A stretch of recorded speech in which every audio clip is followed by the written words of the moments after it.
नमस्कार। चुनावी महासंग्राम के खास कार्यक्रम में आज हम पहुंचे हटा विधानसभा क्षेत्र में, जहां बात करेंगे पूर्व विधायक एवं वर्तमान में भाजपा से प्रत्याशी उमा देवी खटीक जी से। सबसे पहले तो इंडिया न्यूज़ 30 की टीम मैम आपका स्वागत करती नमस्कार। है।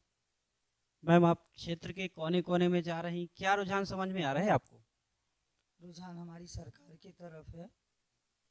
जब हम पब्लिक में और अपनी मातृशक्ति से मुलाकात करते हैं तो बस एक ही बात सामने आती है कि जब से हमारी भारतीय जनता पार्टी की सरकार प्रदेश में आई है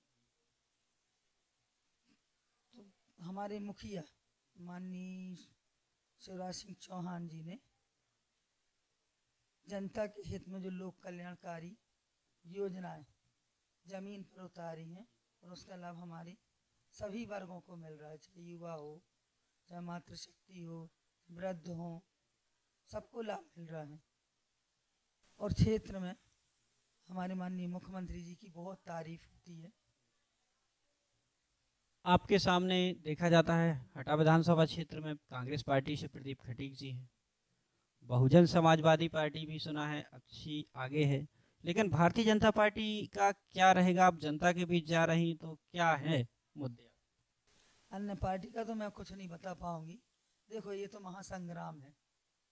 युद्ध जीतने के लिए पुरजोर सब कोई लगाता है और मेहनत करता है। हम भी मेहनत कर रहे हैं।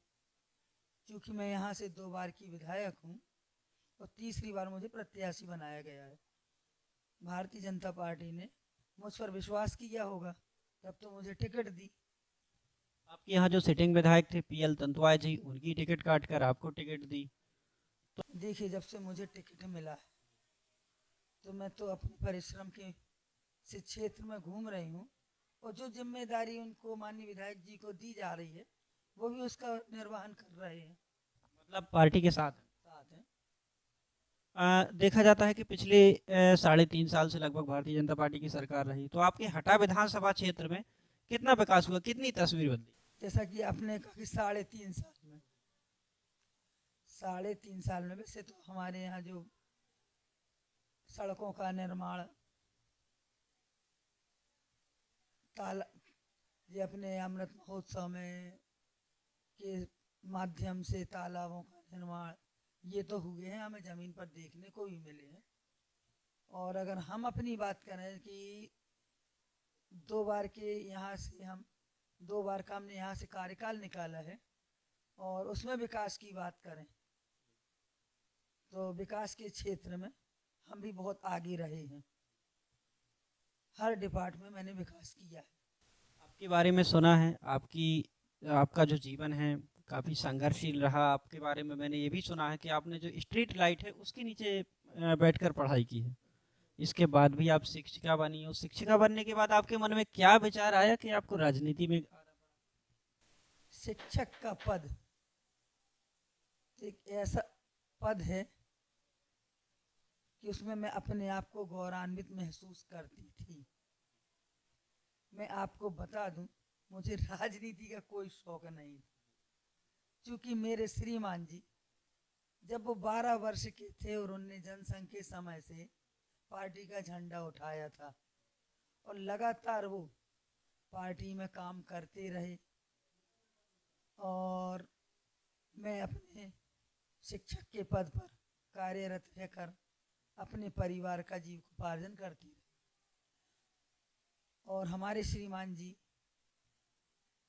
हमेशा पार्टी का ही काम करते रहे, पार्टी के विभिन्न पदों में भी रहे और उन्होंने कई विधायक, सांसद बनाए। अच्छे वक्ता भी हैं हमारे श्रीमान जी।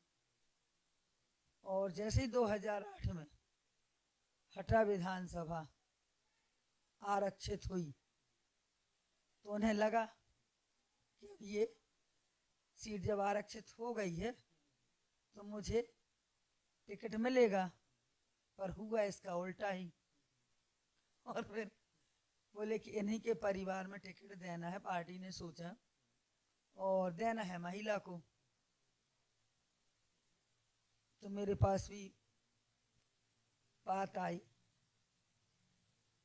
कि अगर पार्टी आपको टिकट देती है तो आप नौकरी छोड़ देंगी क्या? अब पति की प्रतिष्ठा के उस पर मैंने सार स्वीकार कर लिया कि ठीक है भाई, जो होगा देखा जाएगा। नौकरी छोड़ के रिजाइन दे के फिर मुझे टिकट मिला। शिक्षा की व्यवस्था भी अच्छी है हमारे यहाँ और स्वास्थ्य की व्यवस्था भी अच्छी है। वो मैं बता दूं, जब मैं 2008 में विधायक बनी थी उस समय मात्र 4 हायर सेकेंडरी स्कूल। आप देखें तो बेटा बेटियां हमारे जो शिक्षा प्राप्त करने के लिए दमोह हटा में आके पढ़ते थे, कितनी परेशानी उन बेटियों को उठाना पड़ती थी। आज हम देखें तो हमने हर 5 किलोमीटर में हायर सेकेंडरी स्कूल खोले हैं, हाई स्कूल खोले हैं, बाकायदा हमारा स्कूल अच्छा चल रहा है और हमारे बच्चे यहाँ से जो छात्र छात्राएं हैं बढ़िया पढ़ के परसेंटेज लेके हमारे क्षेत्र को गौरवान्वित कर रहे हैं। रही बात स्वास्थ्य की बात, तो जब हम विधायक बने थे 2008 में तो उस समय हमारा सामुदायिक स्वास्थ्य केंद्र था। इस बार हमने अपने परिश्रम से उसको सिविल हॉस्पिटल का दर्जा दिलाया और दर्जा दिलाते हुए आज भी हमारे यहाँ भरपूर डॉक्टर्स हैं। हाँ, मैं इतना जरूर कहूँगी कि विशेषज्ञ डॉक्टर्स हटा में रुक नहीं पाते, फिर भी अच्छे अच्छे एक से एक एमडी डॉक्टर्स हमारे पास हैं और बाकायदा जनता की सेवा में लगे हुए हैं। जो अपने नौजवान युवा बेरोजगार हैं, अगर आप तीसरी बार यहाँ से विधायक चुनी जाती हैं तो क्या करेंगे युवा बेरोजगार लोगों के लिए, जिसकी वजह से उन्हें बाहर पलायन करने ना जाना पड़े, यही रोजगार मिल सके? क्या हमारा ये क्षेत्र बहुत पिछड़ा हुआ क्षेत्र और हम कोशिश कर रहे हैं कि अगर हमारी विधानसभा क्षेत्र में कोई ऐसा रोजगार आ जाए या फैक्ट्री हो जाए। वैसे फैक्ट्री अभी हमारे यहाँ गैसाबाद में भी चालू होने जा रही है, पन्ना जिला में भी एक सीमेंट फैक्ट्री आई है, उससे भी हमारा रोजगार बढ़ेगा। लेकिन पन्ना जिले में जो जेके सीमेंट प्लांट है उसमें तो सिर्फ बाहरी लोग ही हैं। नहीं, ऐसा नहीं है, बाहरी लोग तो नहीं है, फिर वहीं के जिनकी जमीन है वहाँ पे गई है, वहाँ के भी लोग लगे हैं। हमारे यहाँ से भी कुछ लोग लगे हैं, कुछ पन्ना के भी लगे हैं और हम भी चाहते हैं कि कोई ऐसा बड़ा रोजगार हम इस बार लेके आए कि हमारे युवा वर्ग को रोजगार मिले।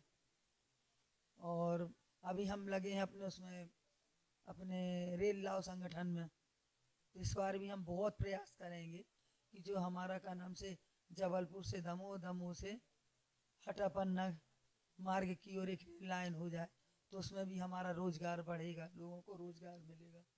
चलिए, बहुत बहुत धन्यवाद हमसे बात करने के लिए। आज हमारे साथ भाजपा से, हटा विधानसभा भाजपा से प्रत्याशी उमा देवी खटीक जी थी। बहुत बहुत धन्यवाद।